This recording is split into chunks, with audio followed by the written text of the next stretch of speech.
السلام علیکم ورحمۃ اللہ وبرکاتہ۔ الحمد للہ رب العالمین والصلاة والسلام علی رسولہ الکریم وعلی آلہ واصحابہ اجمعین، اما بعد۔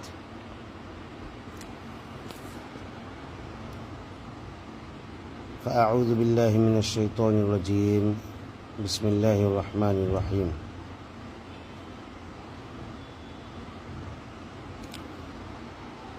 وَلِلَّهِ الْأَسْمَاءُ الْحُسْنَى فَادْعُوهُ بِهَا۔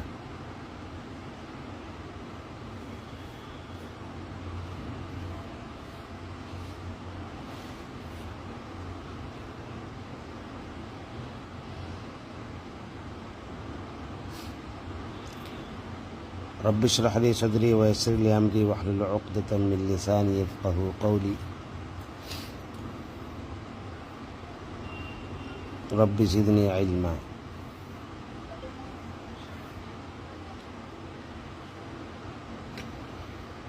محترم دینی بھائیوں، اسلامی ماؤں اور بہنوں،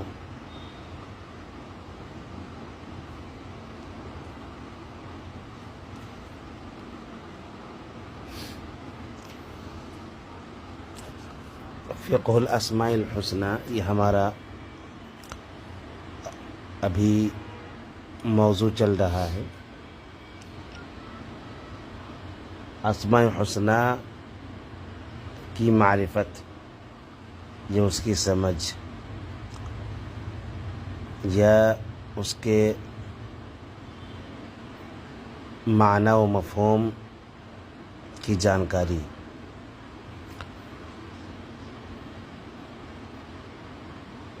اس کے تعلق سے یہ جو فقہ الاسماء الحسنى علم ہے، یہ کس قدر اہمیت کے حامل ہے۔ شریعت مطہرہ کے اندر اس علم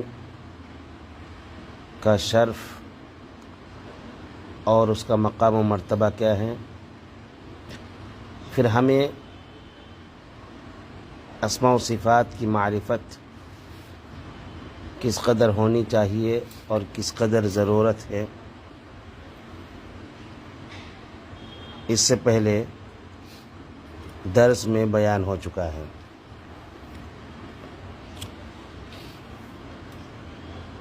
آج کے درس میں مختصر طور پر ہم یہ جانیں گے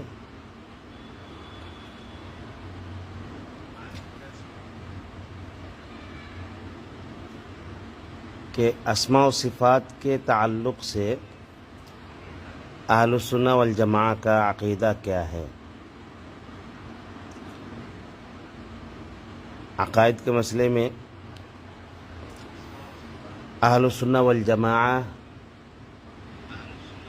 کا ہمیشہ معتدل، میانہ روی، کتاب و سنت کے دلائل پر مشتمل طریقہ رہا ہے، اور اسی لیے اہل السنہ والجماعہ کا عقیدہ ہمیشہ ہمیں مقدم رکھنا چاہیے، چونکہ اہل السنہ والجماعہ کا لفظ عوام کے لیے بہت زیادہ معروف نہیں ہے۔ بہت سارے لوگ اس لفظ کو شاید کہ پہلی بار بھی سن رہے ہوں۔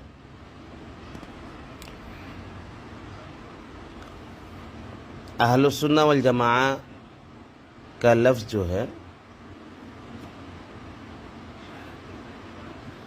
جس کا معنی ہے سنت والے اور جماعت والے، اور یہ لفظ لیا گیا ہے اللہ کے نبی صلی اللہ علیہ وسلم، یا یہ جو جملہ ہے یہ لیا گیا ہے اللہ کے نبی صلی اللہ علیہ وسلم کی احادیث سے۔ آپ صلی اللہ علیہ وسلم نے ایک حدیث کے اندر فرمایا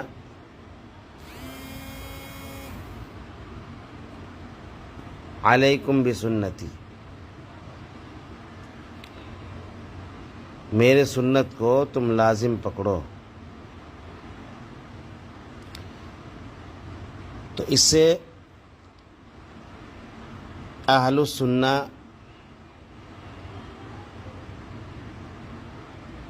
کا لفظ مستنبط کیا گیا ہے۔ دوسرا، اللہ کے نبی صلی اللہ علیہ وسلم نے جماعت کو بھی لازم پکڑنے کا حکم دیا ہے، جیسا کہ مسند احمد کی روایت ہے، صحیح سند سے ثابت ہے۔ آپ صلی اللہ علیہ وسلم نے کہا علیکم بالجماعہ، کہ تم جماعت کو لازم پکڑو، وَإِيَّاكُمْ وَالْفُرْقَةَ، اور تفرقہ بازی سے بچو۔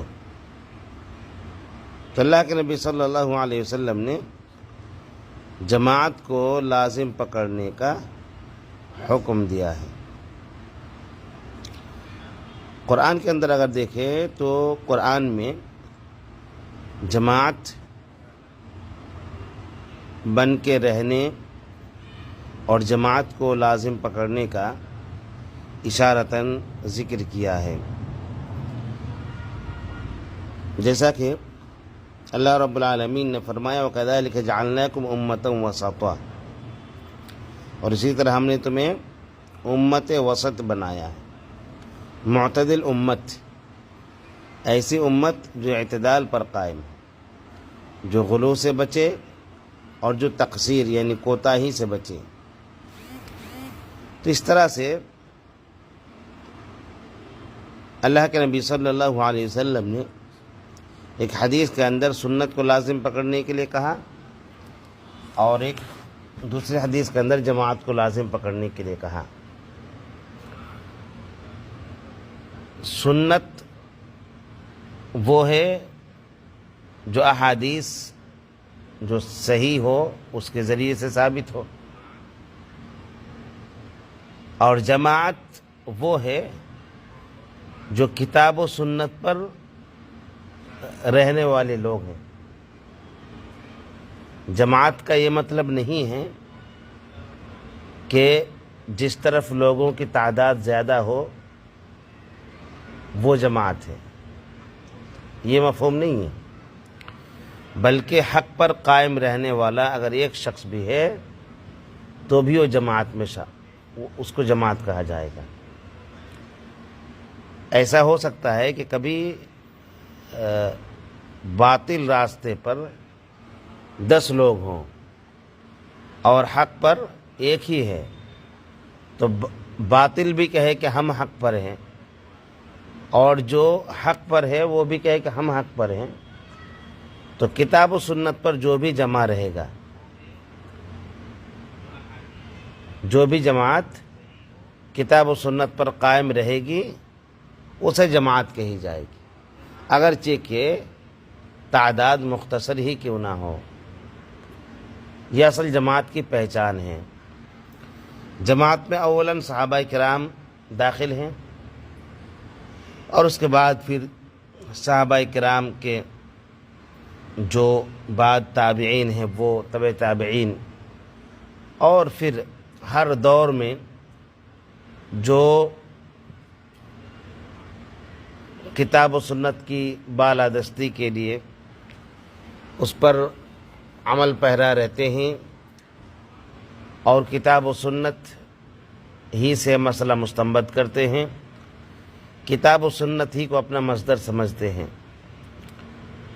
وہ پھر جماعت میں شامل ہیں، اور قیامت تک صحابہ کے منہج پر جتنے بھی لوگ چلنے والے ہیں وہ جماعت میں شامل ہیں۔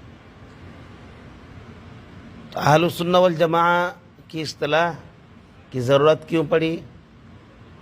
کیونکہ ایک تو سنت والے یہ ہونا لازمی ہے، دوسرے جماعت والے ہونا بھی لازمی ہے۔ اس کی وجہ یہ ہے کہ ہر گروہ نے اپنا ایک رائے قائم کیا اور اس کے بعد کہا کہ یہی اسلام ہے۔ اس لیے علماء جو قدیم علماء ہیں انہوں نے بھی اس کی ضرورت محسوس کی کہ اہل السنہ والجماعہ کی اصطلاح لوگوں کے سامنے بیان کیا جائے تاکہ لوگ اسی منہج پر رہتے ہوئے دین کو سمجھیں اور اس پر عمل کریں۔ اور اہل السنہ والجماعہ کا جو مصدر ہے وہ کتاب و سنت ہے، قرآن سے دلیل پکڑنا، سنت سے دلیل پکڑنا۔ نہ عقل کو وہ لوگ ترجیح دیتے ہیں، نہ کسی امام کے قول کو ترجیح دیتے ہیں، نہ وہ جہمیہ کا سپورٹ کرتے ہیں، نہ قدریہ کا، نہ معتزلہ کا، نہ خوارج کا، چونکہ یہ بھٹکے ہوئے فرقے ہیں۔ تو اس طرح سے اہل السنہ والجماعہ کی اصطلاح علماء نے اور امت کے جو سلف ہیں انہوں نے گھڑی ہے، اور اسی کو اہل السنہ والجماعہ کہا جاتا ہے۔ تو چونکہ منہج وہ ہے جو اہل السنہ والجماعہ نے کتاب و سنت کے دلائل کی روشنی میں قائم کیا، اور وہی صحیح اور سیدھا راستہ بھی ہے، تو اس لیے ہر معاملے میں اہل السنہ والجماعہ کا عقیدہ کیا ہے، ان کا طریقہ کیا ہے، اسی طرح سے ان کا نظریہ کیا ہے، صحابہ کے تعلق سے، توحید کے تعلق سے، اور بھی دیگر جو اعتقادی امور ہیں ان تعلق سے اہل السنہ والجماعہ کا عقیدہ کیا ہے۔ اہل السنہ والجماعہ کے مقابلے میں بہت سارے فرقوں کا ذکر ہوتا ہے، جیسا کہ گمراہ فرقوں کے تعلق سے ذکر کیا، خاص طور پر اسماء و صفات کے تعلق سے ہی یہ لوگ بالکل گمراہ ہو گئے۔ مثال کے طور پر قدریہ ہے، جہمیہ ہیں، معتزلہ ہیں، جبریہ ہیں، خوارج ہیں۔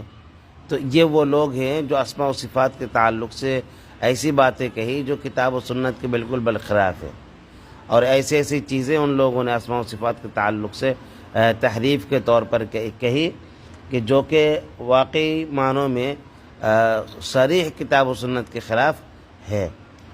تو یہ اہل السنہ والجماعہ کے مقابلے میں گمراہ فرقے ہیں۔ تو اہل السنہ والجماعہ کا عقیدہ کیا ہے اس سلسلے میں یہ جاننا بھی ضروری ہے۔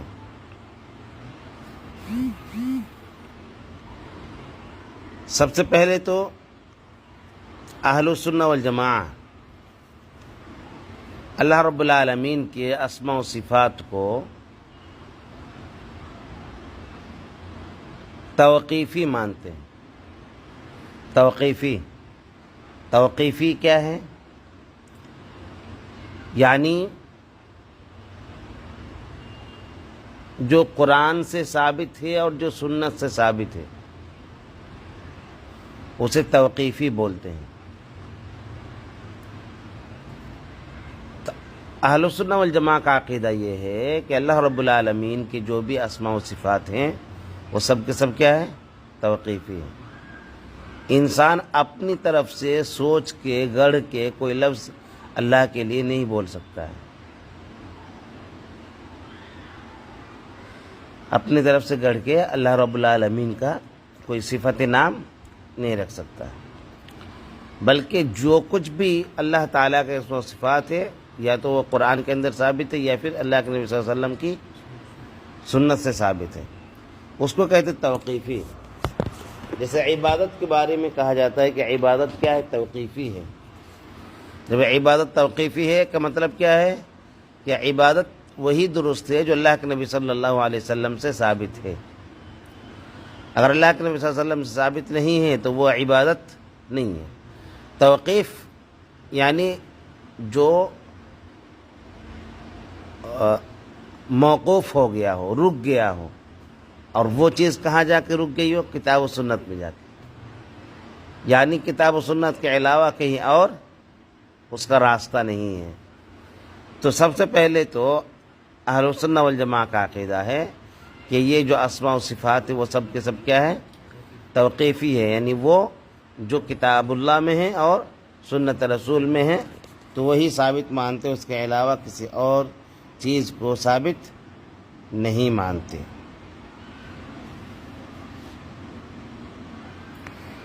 اہل سنت والجماعہ کا اسماء و صفات کے تعلق سے دوسرا عقیدہ یہ ہے کہ اللہ تعالیٰ کی جو صفات ہے وہ اسماء کے مقابلے میں زیادہ وسیع ہے۔ اسم اور صفت کو ہم پہلے سمجھ لیتے ہیں۔ اسم اور صفت کیا ہوئے؟ اسم یہ ہے جو کسی چیز کی ذات پر دلالت کرے۔ اسم وہ ہے جو کسی چیز کی ذات پر دلالت کرے، اور صفت وہ ہے جو کسی چیز کی خوبی کو بیان کرے، وہ صفت ہے۔ تو ابھی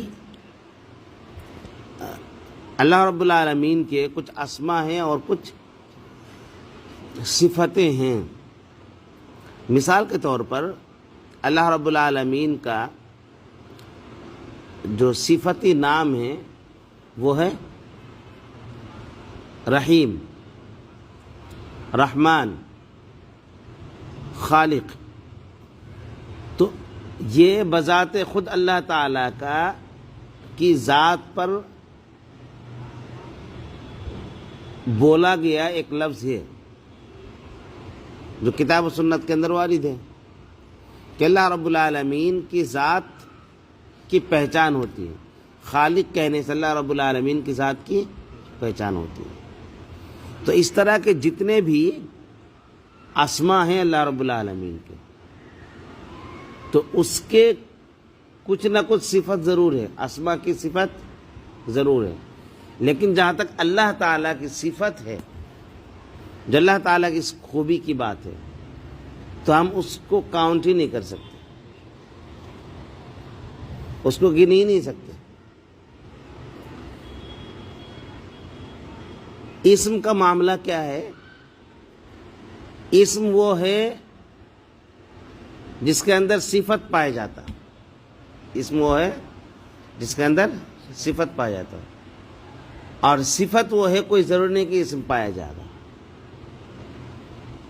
صفت وہ ہے جو کوئی ضروری نہیں ہے کہ اس کے اندر کوئی اسم پایا جاتا ہے نا۔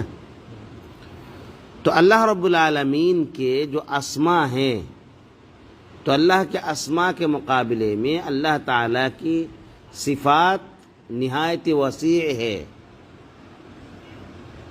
جیسے کہ میں نے کہا کہ اسم کے اندر صفت ضرور پایا جاتا ہے، لیکن صفت ہے تو اسم پایا جائے یہ کوئی ضروری نہیں ہے۔ تو اہل سنت والجماعہ کا عقیدہ کیا ہے کہ اللہ رب العالمین کے جو صفات ہیں وہ اسم کے مقابلے میں کہیں زیادہ وسیع ہے۔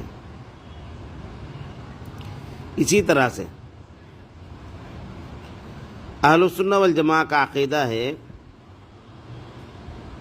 اسماء و صفات کے تعلق سے کہ اللہ تعالیٰ کے سارے نام حسنی ہیں۔ حسنی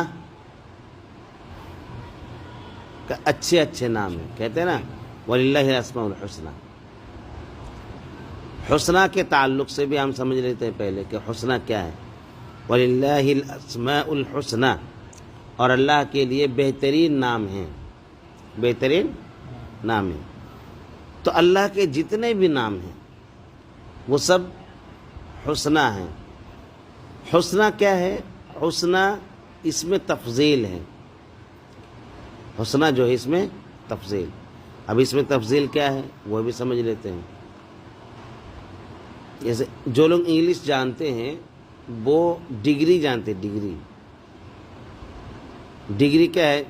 جیسے انگلش میں کمپیریٹیو ڈگری ہے، سپرلیٹیو ڈگری ہے، تو اس کا ایک انگلش میں فارم ہے، جیسے ER لگا کر کمپیریٹیو ڈگری میں یوز کیا جاتا ہے عمومی طور پر، یا پھر EST لگا کر جو ہے عام طور پر